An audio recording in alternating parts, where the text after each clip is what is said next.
What's going on, guys? It's your boy Sleazy. Every time I make an Airbender video and I tell everybody how terrible they're going to make this show, there is so much coping and seething in the comments saying, no, no, no, it's okay. These changes are okay. No, it's not okay. It's not. They're changing it. They're making it woke. And I've said the same thing since my first video. This is not going to be Avatar: The Last Airbender that everybody loved. This is going to be a despicable pile of steaming poo. They're changing core characters again. And we got it in a new interview.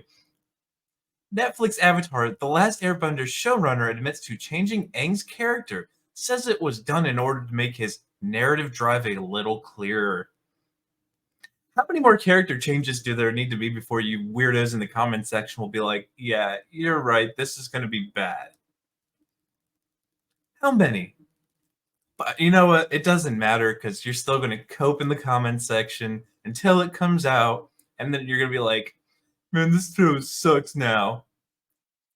All right, here we go. In proving that Hollywood still considers any and all things animation related to be immature nonsense that is not to be taken seriously, Avatar: The Last Airbender showrunner Albert Kim has confirmed, in service of making it feel more like real television show. Why?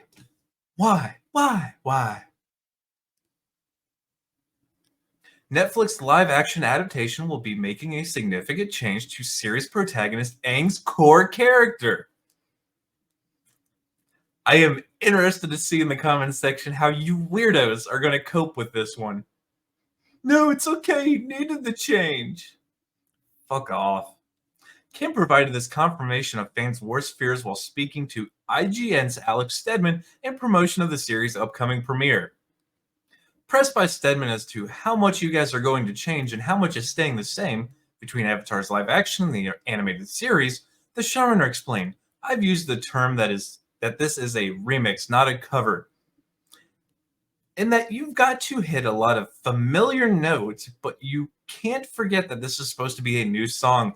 There it is. There it is. It's not an adaptation. It's its own thing. This is not going to be the animated Avatar series. This is something completely new. This is not going to be Avatar: The Last Airbender. It's going to look like it. They're going to have characters like it. They might have some of the same name characters. The overall setting might be the same. But this is not going to be Avatar: The Last Airbender at all. So obviously, there are story points and characters that you have to do fairly faithfully from the original. But at the same time, you're literally translating something into 2D to 3D. That doesn't matter. You can make something 2D and 3D. It can be the same. But no, it's an excuse to change everything about it. Like, there is nothing stopping you from keeping the dialogue the same. And, of course, everything's going to have arcs that don't need to be in a television series. There's going to be tons of stuff that doesn't actually need to be in a television series. I get that, you know.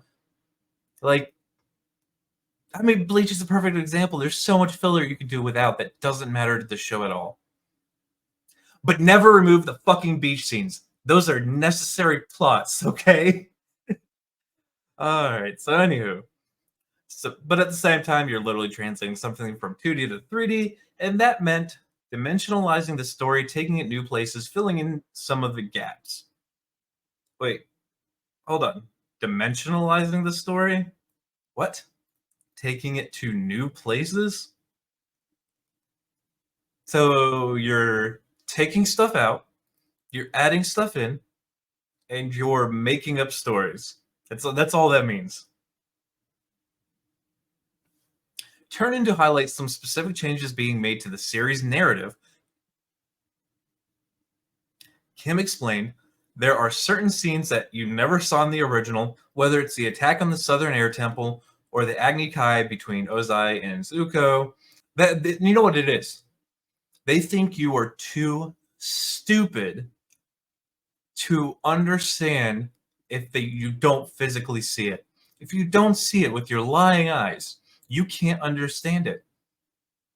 That's why nobody understands air. We can't see air, so we just can't comprehend air. Ooh, fucking these people really think you're stupid. And a lot of you in the comment section will be stupid because you'll still cope for this and say this is going to be a great show. And those are things that I knew we needed to see in order to make it feel much more grounded as a live action show.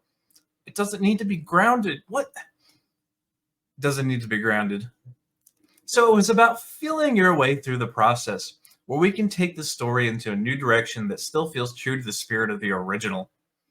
And that's what it all comes down to, making sure it feels like it was Avatar in spirit.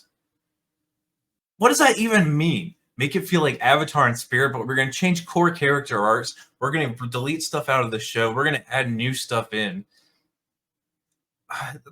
You destroyed the spirit of the show. This is all just vague nonsense to make you feel okay that they're doing okay on the show, that this is going to be the same show you liked.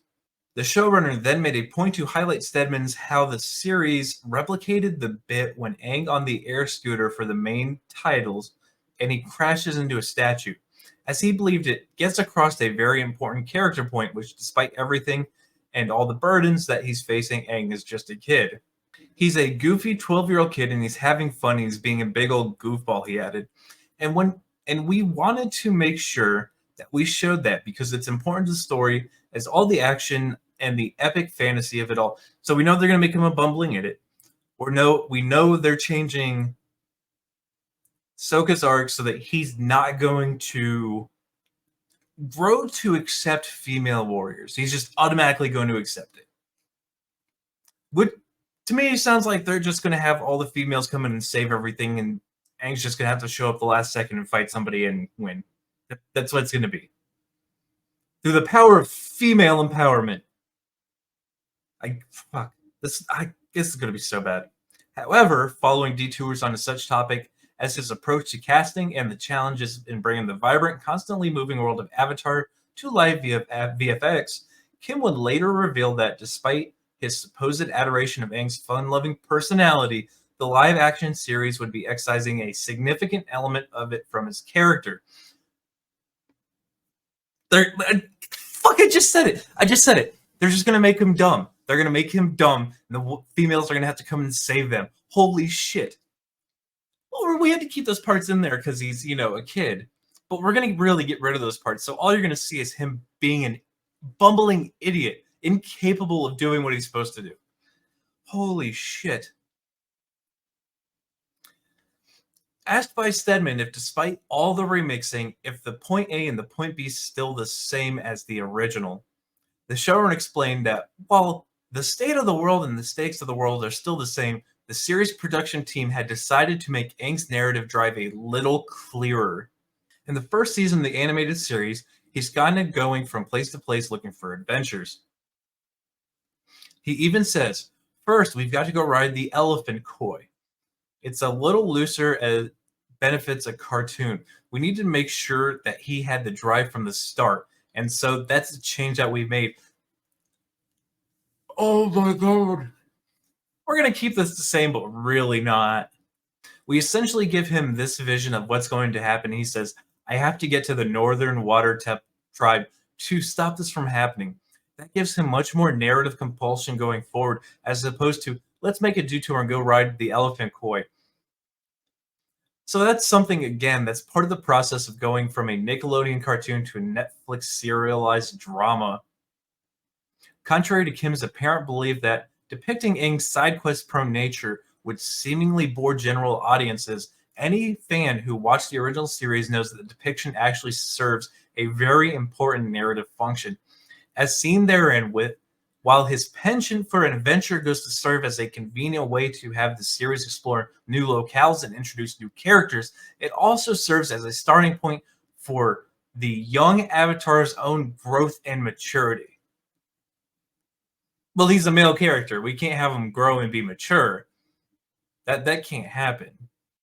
So the rest of this goes on to describe Aang's character and how they're going to change it. So it's the same thing they've been saying since the beginning of this article. I don't see any point to keep reading it. I mean, this is exactly what I'm saying since day one. It looks absolutely gorgeous, but it's not going to be Avatar: The Last Airbender. It's not. It's going to be some woke BS TV show that was adapted for modern audiences. And I'll say it again and again and again until some of you people get the point. Netflix is still making woke trash. One Piece was a success by accident. One Piece was a success because the creators adamantly and vehemently fought against Netflix to make it woke. They fought against that. And Netflix still put a bunch of woke nonsense in there. They still race swapped characters. They still gender swapped characters.